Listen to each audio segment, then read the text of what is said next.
Pessah, chapitre 8, halakha 4. Surveillance de l'alimentation destinée à Pessah. Une question de principe se pose en matière des lois de cacheroute à Pessah. Quel est le statut des aliments que tout au long de l'année on n'a pas l'usage de mêler de Hametz? Sont-ils cachers à Pessah, sans qu'il soit besoin d'une surveillance particulière? Ou bien faut-il craindre que du Hametz ne s'y soit mêlé d'une manière ou d'une autre, de sorte que sans surveillance particulière en vue de Pessah, il ne faut pas les consommer durant cette fête?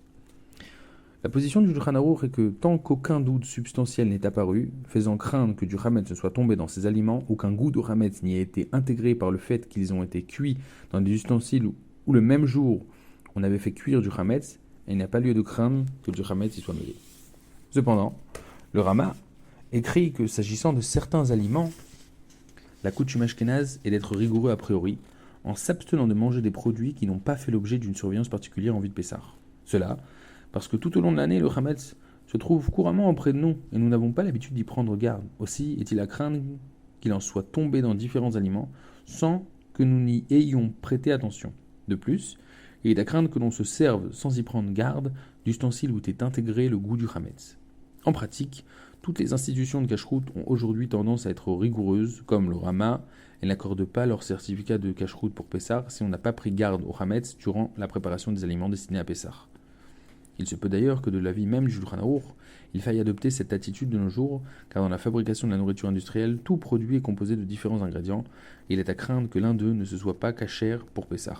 Aussi, faut-il avoir grand soin à Pessah de ne pas consommer d'aliments produits en usine, et où ne figure pas un tampon certifiant que le produit est caché à Pessah.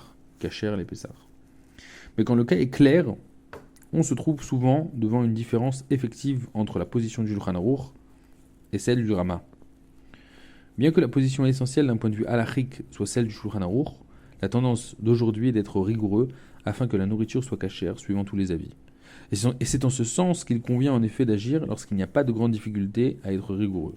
Mais dans le cas où la rigueur entraînerait une perte significative, il y a lieu de conforter ceux qui s'en tiennent à la position du Shulchan Aruch et de la majorité des décisionnaires. Ils peuvent perpétuer leurs coutumes. Note 5. Au centre de cette question se trouve la controverse sur la réactivation du Hametz à Pessah.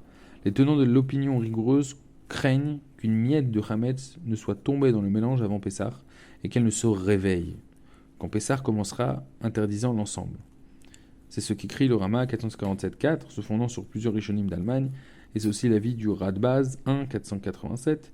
Mais pour ceux qui estiment que le Hametz ne se réactive pas, quand bien même une miette de Hametz serait tombée dans le mélange, elle serait déjà annulée avant Pessah, dans une quantité 60 fois plus grande de produits non Hametz, et elle ne se réactiverait pas à l'entrée de la fête. Toutefois, même pour les tenants de la position rigoureuse, il y place à l'indulgence. En effet, comme le dit le Pri Hadash, pourquoi faudrait-il craindre gratuitement qu'une miette soit tombée? De plus, tout le monde s'accorde à dire que lorsque le Hametz est en quantité infime, l'interdit n'est que rabbinique.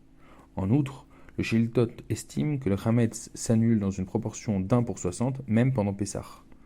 Il existe un risque supplémentaire, c'est que l'on cuit les aliments dans des ustensiles servant au Hametz et que ces aliments aient absorbé par le biais de l'ustensile le goût du Hametz. Mais les décisionnaires indulgents pensent qu'il n'y a pas lieu d'avoir une telle crainte gratuitement.